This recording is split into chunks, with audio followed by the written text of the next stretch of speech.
Don't take the presence of the storm to indicate the absence of God. Sometimes when you enter into a storm, and there are all kinds of storms, health storms, financial storms, there are all kinds of storms. I'm talking about storms that other people can't see. Storms that make people think you haven't been through anything. Because you get up out the bed every morning and you put your hair up and put your makeup on, and they don't know you put your smile on just like you did your makeup, and walked in smiling because you were going through a secret storm. Has anybody ever gone through a secret storm? You can pick up ideas that can change your life starting tomorrow. Just be a more careful observer. Now remember, there's two ways to see. One is called sight. The other one is called insight. See with your eyes, you'll see things. See with your mind, you'll see answers. Put your eyes and your mind to work. Don't miss anything. You've got to learn to zero in and concentrate. Wherever you are, be there. Now listen to me. I don't care if you're sick. I don't care what you're going through. If you're not dead, he ain't through with you yet. As long as you waking up, you still in the game. You can still make it happen. As long as that breath in your nostrils move, you still in the game. You still can win. Now get your butt up. That storm that you're in, it seems like that storm is enveloping the whole world. Hard to see out of that storm. It's hard to see past it. It seems like the storm is everything. You can get out of the storm, and you will get out of the storm. But right now, you're being tried. You're being forged. You're being tested by fire and by pain. Don't fail the test.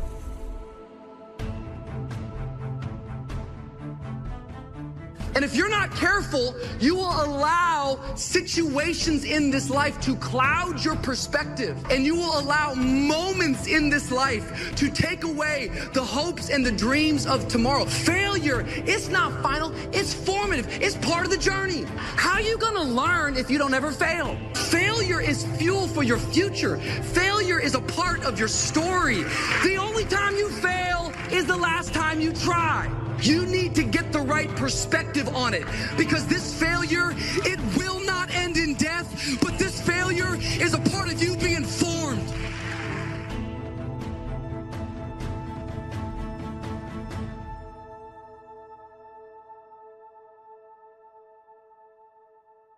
God may be giving you more to work with than what you are working with at this time. That's why I don't like to hang with low-thinking people, because they'll make you underutilize what God has given you. You need somebody to challenge you that you could be doing more than what you're doing right now. You could have more than you have right now. You could go further than you're going right now, and somebody's got to be bold enough to look you in the face and empower you to go into the enemy's camp and take back what he stole from you. And a lot of times, by the time people really get down to seeing who you really are, they run from you. What we really want is for somebody to love us for who we are. And what we really want is to have the kind of intimate relationship with them that allows us the freedom of not needing to camouflage who we are, what we think, how we speak, and how we understand. Without that freedom, we begin to be actors acting out a role in the house for which we eventually become weary of, and we break out of the role because we want to be free to be ourselves. I think don't save that last bullet for yourself. You lock and load that last bullet and you shoot it at your enemy. And you keep fighting and you keep fighting no matter what. And you never quit. And if you feel like your life is in a place where you can't get any lower, good. Because that means the ultimate challenge is ahead of you. It means you can only go up. As long as God wakes you up, that means he ain't through with you yet. And if he wakes you up, you got a shot to correct it and get it right. That also means that he has something for you that you've yet to receive. Life's just never done with you. Knowing that every day you get up, you have a choice. You get to choose if you're going to make the right decisions, or you get to choose if you're going to make the wrong ones. And every day you wake up, you get to take the test, and you get to see how you do. When you realize your game is bigger than just you, that's where the power's at. To lead. So be the best leader you can be, for yourself and for the people that you care about. Program your mind, because all that you will do or not do, have or not have, accomplish or not accomplish, will be a direct derivative of what's going on inside of your mind. So if you don't get clear thinking on an issue, you won't be able to develop in that area. It's about mentality, getting the right man. I thought of the child, I spake of the child, I understood of the child, but when I became a man, I put away childish things. Discipline is defined as self-imposed standards for the sake of a higher goal. All leaders have to have the quality of self-discipline. You are not a leader if you are not self-disciplined. A leader doesn't need much discipline from the outside. They self-impose discipline on themselves. And that is what we call self-discipline. You must now take action on what you found out. We call it game plan. Put together your game plan. A business game plan. Everybody needs game plans. Financial independence game plan. Your investment game plan.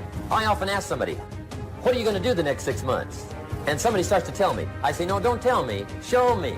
Show me your game plan for the next 6 months. Then I can look at things and maybe I can help.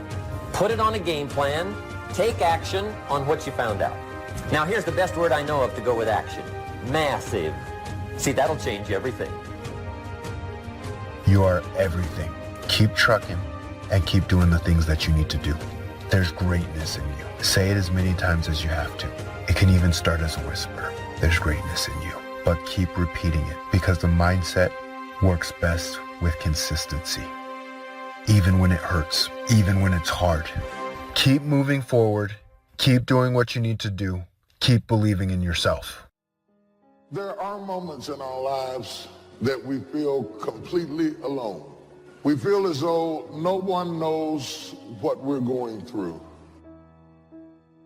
It is because of the uniqueness of the challenges that confront you are so unique to you that you feel like I'm up against it all by myself. It's an uphill battle. And along that road, you're not going to see too many friends. You're going to see your shadow most often. See, the thing is, for many people, they've tried the same path you're on, and they failed. As you walk this journey, you're going to see carcasses all over the place of people that didn't quite have it. It's that your success is like a spotlight shining down on their missed opportunities. Success, many will love you for it. The majority will hate you, because your success reminds them of where they could have done it, but they came up short, and how they didn't revisit it. The difference between a winner and a loser, the failure's there every single time. It's just the winner gets back up and does it again until it goes his way. So now you're down that path and you're all alone. And generally, that type of circumstance is born because it's not because you don't have anybody to talk to, but can you trust them? Eventually, even the most disciplined amongst us, the corners of your mouth will droop down. Your smile will turn into a frown. Eventually, even if you have to wait till everybody's gone to sleep, a tear will run across the bridge of your nose, because you're dealing with stuff that is so deep and so complicated that you feel like you're in it by yourself. But you are not alone in the battle. You're not alone in the struggle, that God has a strategy. And when it's all over, you're going to see that even though you couldn't see him, he was there all the time. I promise you guys, if today you never say good enough, tomorrow you'll always have enough. What I'm saying is the character of who you are. The character defines the success, defines the fame, and it starts right there. Championships aren't won in the theater of the arena.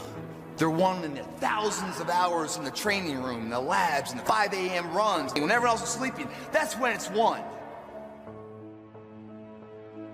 The heart of a champion is a light switch that's always on. It doesn't go on and off when someone's watching. It's constant.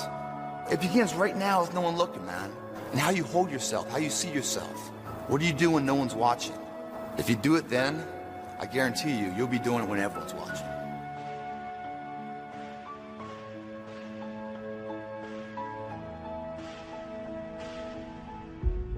Your heart, your life, your happiness is your responsibility and your responsibility alone.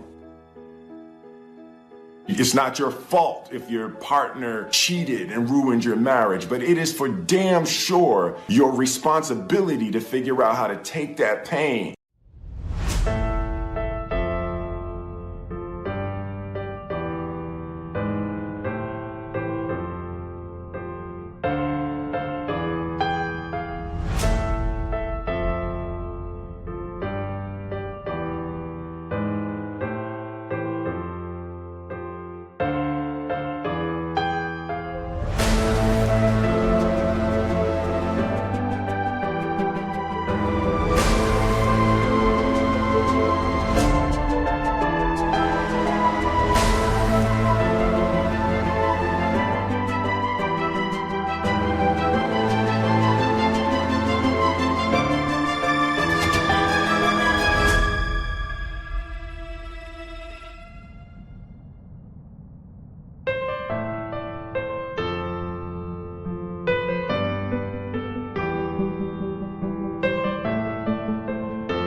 And how to overcome that and build a happy life for yourself.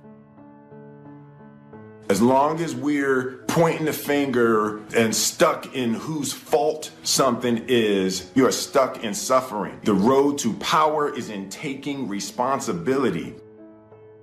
Take full responsibility for what happens to you. Accepting full responsibility. It's the day you know you've passed from childhood to adulthood. Learn to reap in the fall without apology if you do well, and without complaint if you don't. That's maturity. I used to have that long list of reasons why I wasn't doing well. I blame my negative relatives. They were always putting me down. I blame my cynical neighbors. They're just selfish, looking out for themselves. Won't loan you money? I used to blame the economy. I blamed the community. That's a pretty good list for not doing well, isn't it? The road to power is in taking responsibility. Your heart, your life, your happiness is your responsibility and your responsibility alone. Taking responsibility, accepting responsibility is not an admission of guilt. Taking responsibility is a recognition of the power that you seize when you stop blaming people. It's not like you're letting somebody who wronged you off the hook. Taking responsibility is taking your power back. A few months later, I learned very quickly to tear up my list, reasons for not doing well, and I threw it away. And I got me a fresh piece of paper, and I put one word on it: me. There's a Black Heritage spiritual that says it's not my mother nor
my brother nor my sister, but it's me, oh Lord, standing in the need of prayer. It's not what happens, it's what you do. If anything can go wrong, it will.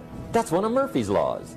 So here's one of the key questions of the evening. Starting tomorrow, what are you going to do that'll make a change in your life's direction? Now see, if you don't do something starting tomorrow that'll make a difference, guess what? Because the next 5 are going to be like the last 5 unless you, major key, tomorrow, change it all. Or change a little, or change something, or don't change. It's choice time. You can do whatever you want. But it's nice to know any day you wish you can change your whole life.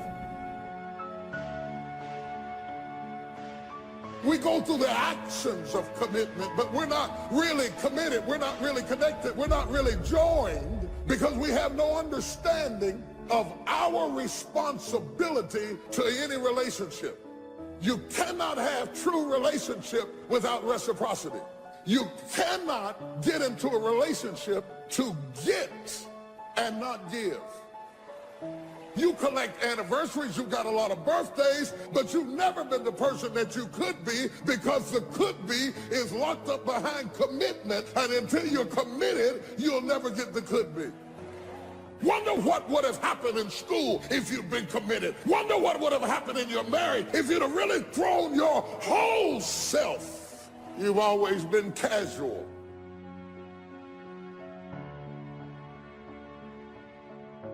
In what you've done with your life thus far, is it giving you what you want? Is it giving you what you want? When you look toward the future, when you look at all that's going on out here, is there some place within yourself you say, hey, I know I need to be out there in that arena. I know I can do more than what I've been doing. Is that something that you begin to look at within yourself? See, I say if you look at your life, and if you're not getting what you want, you owe it to yourself to do something differently. You're on a job. 85% of Americans go to jobs that they're unhappy. If you're doing something 8 hours a day that you don't like, it's not giving you what you want, it's not giving you a strong feeling of satisfaction and fulfillment.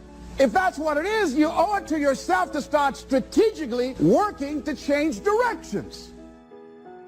Most people will resist change. Most people will fight change as if change would be worse than what they're experiencing. Most people will not challenge the unknown. They won't just step out there. See, there are certain things that's got to be in place. They got to see it all together. And life isn't like that. That's not how you grow. As you begin to look toward the future, begin to know that whatever it takes for you to create that, you got that. You've got genius in you. You've got goodness in you. If you decide to take the initiative to change the current quality of your life, I say to you that you will find that the universe is on your side. Will it be easy? No. Will you have some opposition? Yes. Will I make a lot of mistakes? Yes. See, a lot of people won't try anything different in life because they don't want to get hurt. Pain is everywhere. But most people spend their life not wanting to deal with the pain of rejection, the pain of being disappointed, the pain of being criticized, the pain. That's called life. But guess what? There's no gain without pain. If you don't know exactly what you want, or you let